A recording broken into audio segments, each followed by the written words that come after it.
안녕하세요. 일본 현지의 반응을 전해드리는 일본 반응 채널입니다. 그럼 소식 전달해드리겠습니다. 북한이 탄도미사일을 발사했을 가능성이 일본에 전해졌습니다.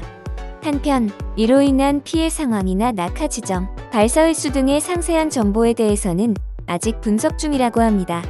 이러한 상황에 대해 일본의 기시다 후미오 수상은 유감을 표했습니다. 일본 반응 채널은 이번 북한 미사일과 관련해 일본 미디어에서 한국이 자주 언급되고 있다는 것을 알 수 있었습니다. 현재 한국과 일본은 군사정보보호협정을 맺고 있기 때문에 북한의 군사적 동향에 관한 정보를 공유하고 있습니다. 네, 그렇습니다. 이것이 바로 일본 불매운동과 관련하여 자주 언급됐었고 많은 우리 국민들이 폐기를 외쳤던 지소미아 협정입니다. 일본은 오늘도 한국 덕을 톡톡히 보았네요. 그렇다면 세계에서 가장 평화를 사랑한다는 일본 시민들은 이번 일에 과연 어떤 반응을 보였을까요? 그럼 함께 보시죠. 대일본 제국시대의 일본에게 이런 일을 했다간 큰일 납니다만 지금은 평화로운 일본입니다. 안심하고 공격할 수 있다라는 생각인 것이지요. 나쁘게도 주목받고 싶은 어그로 유튜버의 최강판 같은 것일까요? 새해 초반부터 이것이 북한의 외교 매너일까나 오랜만에 관심 받았으면 좋겠어라고. 근데 기시다는 고장난 CD처럼 같은 멘트를 반복하는 것뿐. 정말로 유감이라고 말야. 이제 이런 발언을 하면 매스컴은 수상은 이 건에 대해 의견은 없는 것 같다라고 보도해주세요. 아무것도 말하지 않는 것과 같으므로. 북한도 질리지 않고 잘도 하네. 그런 돈이 있으면 국민이 굶지 않도록 쓰도록 해. 근데 뭐 꼬마들이 자주 하는 관심 받고 싶을 때에 이쪽 좀 봐줘, 놀아줘 같은 공격이지요. 돌아봐줬으면 한다면 과거의 고집등을 꺾지 않는 한 도저히 세계의 어깨를 나란히 하거나 자국의 발전은 미래에 영원히 찾아오지 않을 것입니다. 노림수는 코로나로 정신적으로 피곤했던 김정은이 코로나 종식이 가까움으로 기분 전환을 하려고 폭죽이라도 쏘아 올렸다고 보는 것도 가능할지도. 어느 분으로부터의 의뢰일까나? 쏘는 것은 소재나 연료가 필요해. 누가 공급하고 있는 것일까나? 꽤 여유가 있어 보이므로 경제 제재를 강하게 해두실까요?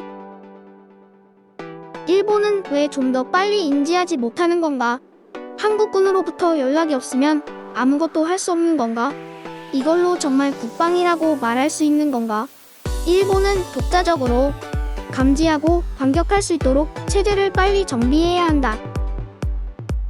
이렇게 몇 번이나 일본에 발사하는데 상세 정보는 미국이나 한국에 발표되기라니. 왠지 한심해. 방어 대책에 반격 미사일은 어렵다는 것은 알지만 적어도 미사일 감시 시스템은 자국에서 만들었으면 좋겠다. 발사된 미사일 수조차도 자국 정보로는 틀렸던 적이 있다. 매번 유감이라고만 하는 것은 전혀 소용이 없어. 김정은에게 강한 분노를 느낀다라든지 국내의 조총련을 시작으로 한 관련 조직을 제지할 것이다와 같이 말하지 못하는 것인가? 유감으로는 국민을 지킬 수 없습니다. 기시다상 정권 임기 중에 핵잠수함과 핵탄두를 탑재한 SLBM을 보유하는 것이 좋다고 생각합니다. 정말로 유감 그것밖에 말할 수 없습니까? 말뿐이지 태도로 보이지 않으니까 북한, 한국, 중국에게 얕보여서 좋을 대로 당하고 있는 겁니다. 이제 제발 좀 제대로 일본을 위해서 외교를 할 수 있는 인재와 중국에게 곡신거리지 않는 정치가를 전면에 내세워주세요. 국민이 희생이 될 때까지, 아니 다소의 희생자가 나와도 유감이라고밖에 말할 수 없는 일본 정부는 너무 한심하다고 생각한다. 헌법 개정을 해서 일본의 영토에 탄이 날아들면 즉시 평양에 대갚아 쏠 것이라고 선언했으면 합니다. 일본은 지금이라도 군사력을 증강해서 맞으면 되돌릴 수 있는 상태로 하지 않으면 큰일 날 거야. 힘이 없으면 납치 문제의 교섭조차 할 수 없어. 유감 따위 말해서 아무 데미지도 없어. 일본은 핵무기를 가지지 않으면 안 돼. 핵폐기를 외치는 총리는 안 돼. 핵무기를 가지지 않으면 외교도 불리해. 센카쿠, 독도, 북한 미사일 등 이 이상 주변국의 일본이 위협을 받는 거면 손을 쓸 수 없게 되기 전에 핵무기를 포함한 모든 효과적인 자위수단을 검토하지 않으면 안 된다. 라고 말해줬으면 좋겠어. 이제부터는 소작 고령화이고 점점 더 국력이 약해질 거라고 생각하므로 기술 개발력이 조금이라도 남아있을 때 자위력을 높여줬으면 좋겠어. 유감은 이제 듣기에 질렸어. 어떠셨나요? 전반적으로 북한에 소극적인 대응을 하고 있는 일본 정부를 비판하는 댓글들이 많은 호응을 얻고 있었는데요. 특히 기시다 후미오 수상의 정말로 유감이란 발언에 일본 시민들은 화가 많이 난 모습입니다. 이렇듯 북한의 미사일 발사에 대해 강력한 조치를 요구하는 일본인들의 모습을 볼 수 있었습니다. 또한 일본 반응 채널은 일본 네티즌들의 반응을 살펴보다가 헌법 개정이라는 단어가 자주 등장하는 것을 알 수 있었습니다. 이들이 말하는 헌법 개정이라는 것은 평화헌법을 개정하여 일본이 군대를 보유할 수 있게 하는 것을 말하죠. 한 번쯤 들어보셨을 겁니다. 일본은 2차 대전에서 항복 후 만들어진 평화헌법으로 인해 군대를 보유할 수 없게 되었고, 대신에 이름도 무시무시한 자위대가 활동하고 있죠. 자위대는 선제적 공격권이 없기 때문에 타국에게 먼저 선제 공격을 당했을 경우에 한해서만 방어권을 행사할 수 있습니다. 자고로 싸움은 선빵 필승이 정론인데 먼저 공격을 할 수 없는 자위대는 방어에만 몰빵을 하고 있는 상황인 것입니다. 이러한 자위대의 특수한 상황이 낳은 황당한 에피소드가 있죠. 미국의 압박으로 마지못해 자위대가 걸프전에 파병되었을 때 평화헌법의 제약으로 전투 임무는 수행할 수 없었기에 자위대는 타국 군대의 보호를 받고자 했습니다. 그래서 타국의 군대를 귀신처럼 졸졸 따라다녀서 비웃음을 샀다는 일화는 매우 유명합니다.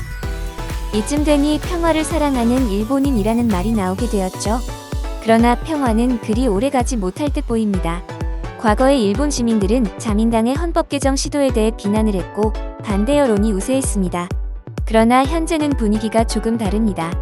현재 일본은 북한 문제 이외에도 중국, 한국, 러시아와 영토 문제로 갈등을 겪고 있는 상황입니다. 중국과는 센카쿠 열도, 한국과는 독도, 그리고 러시아와는 쿠릴 열도를 두고 영토 분쟁을 겪고 있습니다. 이러한 주변국과의 마찰과 여러 가지 복합적인 요인으로 인해 과거에 비해 확연히 헌법 개정에 찬성하는 여론이 커졌습니다. 이번 북한의 미사일 발사에 대해서도 강력한 조치를 요구하는 일본인들의 모습을 볼 수 있었습니다. 전반적으로 소극적인 대응을 하는 일본 정부를 비판하는 댓글들이 많은 호응을 얻고 있었는데요. 일본 시민들은 북한의 보다 단호한 조치를 기대하는 모습입니다. 이번 영상의 내용은 여기까지입니다. 다음에는 더욱 재미있는 반응으로 찾아뵙겠습니다. 시청해주셔서 감사합니다.